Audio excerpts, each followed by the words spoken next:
Assalamualaikum warahmatullahi wabarakatuh. Berjumpa lagi dengan saya di channel YouTube saya Ensiklopedia Ahmad Fauzi. Channel yang menjelaskan berbagai hal yang berkaitan dengan publikasi, penelitian, analisis data, dan berbagai pengetahuan lain yang mungkin dapat meningkatkan pengetahuan ataupun keterampilan kalian.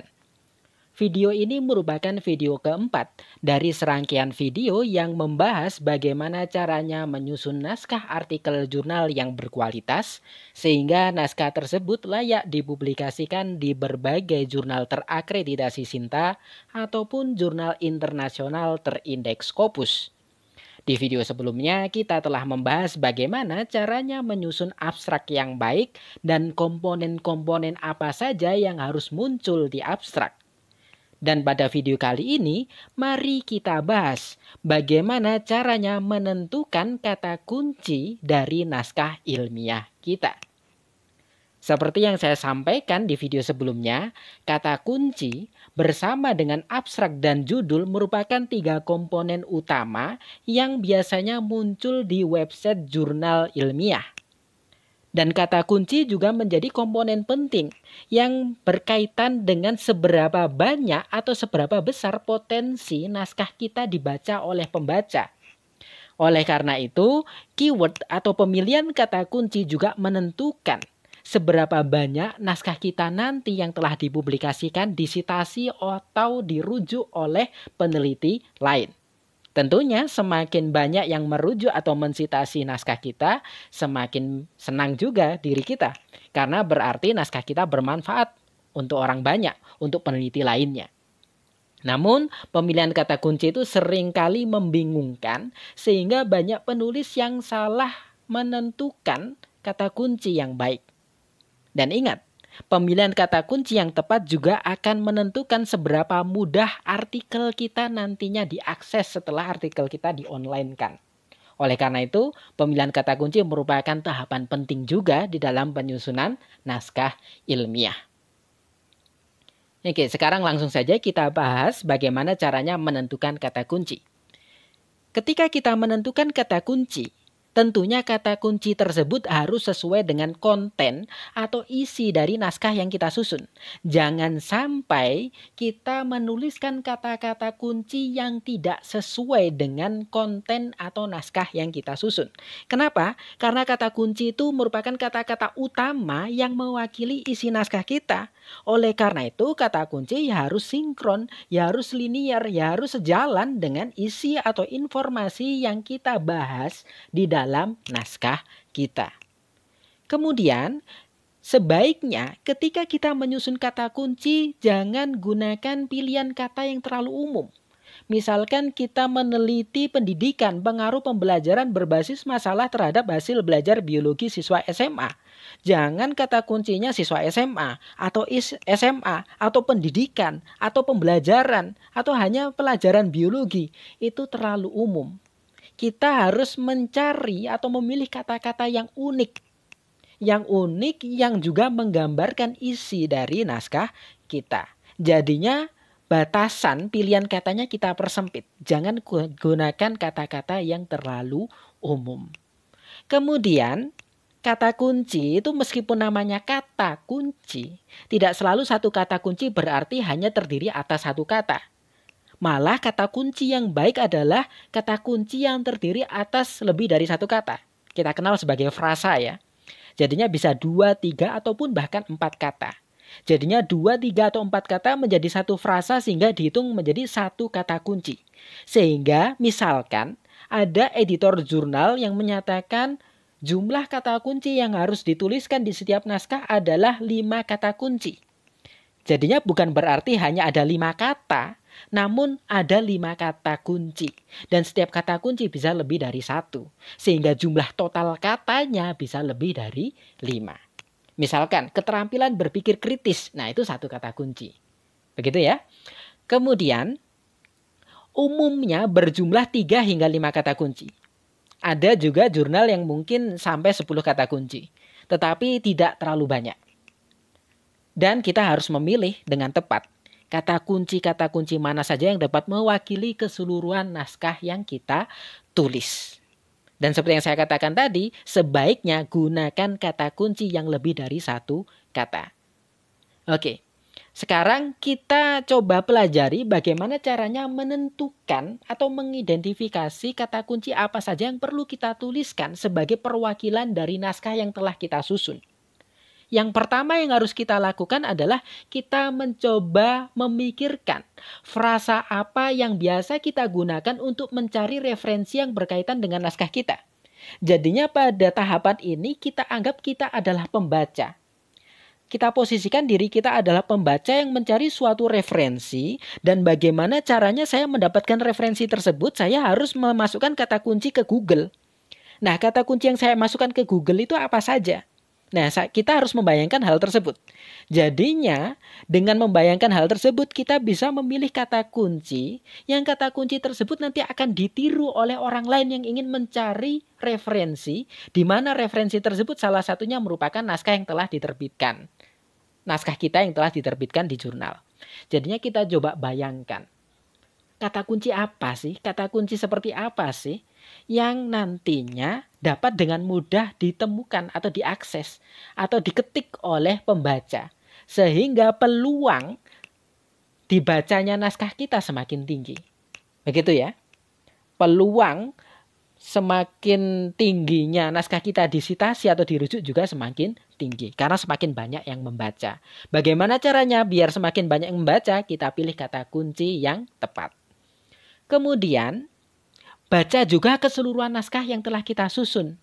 Nah, di sini saya tuliskan baca keseluruhan naskah yang kita susun. Dengan demikian, penyusunan atau penentuan kata kunci itu layaknya abstrak. Di video sebelumnya saya katakan, sebaiknya abstrak itu disusun setelah kita menyusun keseluruhan naskah dari pendahuluan hingga kesimpulan. Kita susun pendahuluan, metode, hasil, pembahasan, kesimpulan, baru kita susun abstrak. Begitu juga kata kunci, kita susun full papernya, kita susun naskahnya terlebih dahulu, kemudian kita susun abstraknya, kemudian kita baca lagi, kemudian kita tentukan kata kuncinya. Jadinya jangan membuat atau menentukan kata kunci di awal, tapi buatlah kata kunci setelah kita menyelesaikan naskah kita. Nah, ketika kita membaca naskah tersebut, kita catat kata-kata kunci yang berulang, kata-kata yang berulang, dan kata-kata tersebut merupakan kata atau frasa yang sesuai dengan substansi naskah. Jadinya sesuai dengan tema atau topik dari penelitian atau ulasan yang kita angkat di dalam naskah ilmiah tersebut. Dan kata atau frasa yang dipilih harus mengindikasikan topik yang diangkat, namun tidak terlalu luas. Ini saya tekankan lagi. Tidak terlalu luas, jadinya tidak terlalu general. Misalkan contohnya general itu tadi seperti itu, pendidikan, pembelajaran. Kalau kita melakukan penelitian di bidang biologi, kita tulis kata kunci biologi. Kita melakukan penelitian di fisika, kita tulis fisika. Itu kata kunci yang terlalu luas. Kita pilih yang spesifik, tetapi tetap mengindikasikan topik dari naskah kita. Kemudian kita juga bisa menggunakan variasi kata atau frasa. Nah, misalkan salah satu kata kunci kita ginjal, kita melakukan penelitian kerusakan ginjal. Nah, sinonim dari ginjal di dalam dunia biologi itu renal. Jadinya kita bisa menuliskan renal. Kemudian kalau hati kita tulis hepar. Jadinya tidak masalah kita menggunakan kata kunci yang maknanya sama. Jadinya kita menggunakan sinonim atau variasi kata yang lain. Begitu ya, tidak masalah. Kemudian hindari penggunaan singkatan, kecuali singkatan tersebut sudah dikenal secara umum.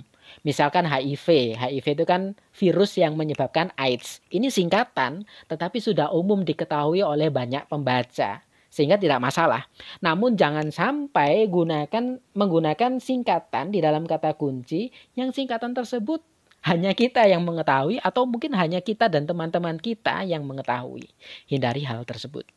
Dan yang terakhir, sebisa mungkin jangan mengulang kata-kata yang sudah ada di judul naskah kita. Ini sering dilakukan oleh penulis.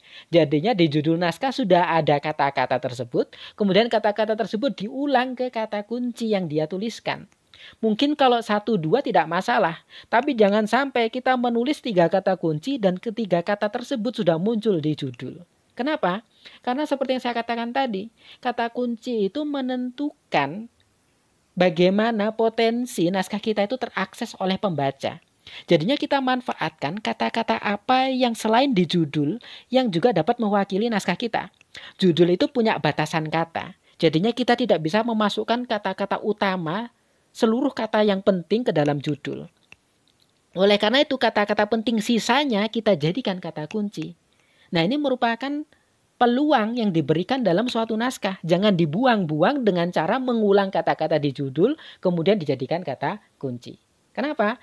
Karena tulisan atau informasi di judul, di abstrak, dan di kata kunci itu saling komplement, saling melengkapi, dan sehingga nanti mempengaruhi algoritma naskah kita, sehingga peluang naskah kita diakses semakin besar.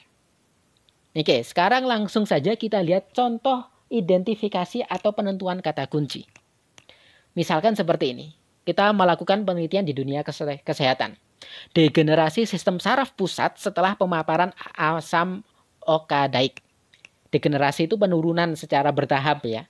Sistem saraf pusat itu ada otak, ada sumsum tulang belakang. Jadinya sistem saraf yang menjadi pusat, yang mengontrol pusat.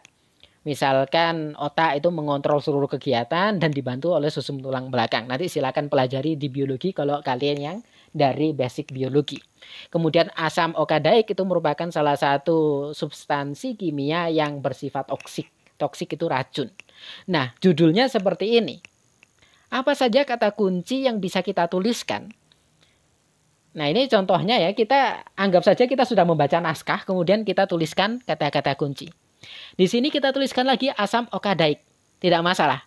Kita ulang sekali. Tetapi jangan sampai seluruh kata kunci mengulang kata-kata yang ada di judul. Kemudian yang kedua adalah fungsi otak. Kemudian neurotoksin. Neuro itu saraf, toksin itu racun. Kemudian penyakit neurodegeneratif. Lalu kematian sel. Nah, kita lihat hanya satu kata kunci saja yang mengulang kata yang ada di judul. Kemudian asam okadaik itu bisa saja disingkat sebagai AO. Tetapi singkatan AO ini banyak yang tidak paham, banyak yang tidak tahu AO itu singkatannya apa. Sehingga lebih baik jangan disingkat, tetap ditulis asam okadaik. Jadi saya katakan saraf pusat itu terdiri atas otak dan sumsum tulang belakang. Dan setelah kita membaca naskah lagi, ternyata yang kita bahas di dalam naskah kita adalah otaknya. Maka jangan ditulis sistem saraf pusat, itu terlalu umum, tapi langsung kita tulis otak. Kemudian kita lengkapi menjadi dua kata sehingga dalam satu frasa, yaitu fungsi otak. Kenapa? Karena seperti yang saya katakan tadi, sebaiknya satu kata kunci itu lebih dari satu kata. Hindari, jangan semua satu kata kunci hanya terdiri atas satu kata saja. Kalau bisa dua kata. Kenapa? Dengan menggunakan dua kata, maka kata kunci kita menjadi lebih spesifik lagi, lebih menggambarkan lagi informasi di dalam naskah kita. Bandingkan kalau kita hanya menuliskan otak dengan fungsi otak. Yang lebih menggambarkan informasi yang kita bahas di naskah kita adalah fungsi otak, bukanlah otak. Karena kalau otak itu bisa merujuk pada organ, bisa merujuk pada bagian tubuh, bisa merujuk pada pusat pikiran. Tetapi kalau fungsi otak batasannya menjadi lebih sempit lagi. Kemudian kita munculkan neurotoksin. Tadi saya katakan asam okadaik itu bersifat toksik, racun. Kemudian sistem saraf itu nama lain saraf itu neuron. Sehingga racun-racun yang dapat menyerang saraf itu neurotoksin. Nah, kita munculkan di kata kunci. Jadinya kita mencari kata-kata yang belum muncul di judul, tetapi merupakan kata-kata yang dapat mewakili naskah kita. Begitu ya. Kemudian kita lihat contoh yang lain. Pemberian daun sirih sebagai alternatif pengobatan diabetes mellitus. Nah, ini bisa kita contohkan. Kita tulis alkaloid. Nah, alkaloid itu merupakan metabolit sekunder. Misalkan saja kandungan dari daun sirih yang ternyata bekerja menurunkan atau mengobati diabetes mellitus di dalam penelitian kita adalah kandungan alkaloid di dalam daun ini. Maka kita tulis langsung alkaloid. Kalau bisa spesifik lagi, kita tuliskan jenis alkaloid apa yang terlibat di dalam penelitian kita tadi. Kemudian glukometer. Nah, ini sebetulnya terdiri atas dua kata ya, namun dijadikan satu, yaitu glukosmeter, glukosameter, alat yang mengukur gula darah, mengukur kadar gula. Kemudian kata kunci yang ketiga gula darah. Kata kunci yang keempat kadar insulin. Insulin itu hormon yang mengatur gula darah. Kemudian tanin. Tanin itu sama kayak alkaloid, yaitu metabolit sekunder yang banyak ditemukan di tumbuhan. Jadinya bisa kita lihat kata-kata kunci ini mewakili naskah kita. Dan kita memilih pilihan kata kunci yang tidak mengulang kata-kata di judul tadi. Sekarang kita lihat contoh yang selanjutnya, contoh terakhir, penelitian di bidang pendidikan.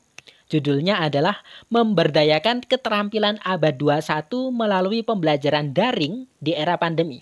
Daring itu dalam jaringan, alias nama bekennya pembelajaran online. Pembelajaran jarak jauh yang menggunakan teknologi online. Nah, kata kuncinya, nah ini, tadi kita tuliskan di judul itu pandemi. Namun di kata kunci kita tuliskan COVID-19. Lebih spesifik lagi, karena pandemi itu banyak. Sedangkan penelitian kita di era COVID-19, kita tuliskan di kata kuncinya COVID-19. Kemudian di judul keterampilan abad 21. Namun di penelitian kita fokuskan pada keterampilan berpikir kritis. Maka kita tuliskan keterampilan berpikir kritis di kata kunci kita. Kemudian keterampilan berpikir tingkat tinggi. Keterampilan berpikir kritis itu termasuk keterampilan berpikir tingkat tinggi. Bisa juga kita tuliskan di kata kunci. Dan yang terakhir, Learning Management System atau disingkat sebagai LMS. LMS itu platform yang memfasilitasi kita melakukan pembelajaran online.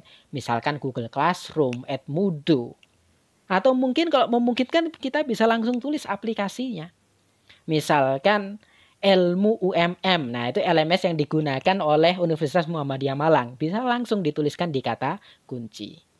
Nah, ini merupakan contoh-contoh bagaimana caranya mengidentifikasi kata kunci dari penelitian atau naskah yang telah kita susun. Demikian video saya kali ini. Video yang membahas bagaimana cara mengidentifikasi kata kunci. Di video selanjutnya, mari kita bahas bagaimana caranya membuat pendahuluan atau introduction. Dan kita bahas komponen-komponen apa yang harus muncul di pendahuluan dan contoh-contoh penulisan komponen-komponen tersebut berdasarkan naskah yang sudah dipublikasikan di Scopus kuartil atas. Terima kasih atas perhatiannya. Mohon maaf bila ada kesalahan. Assalamualaikum warahmatullahi wabarakatuh.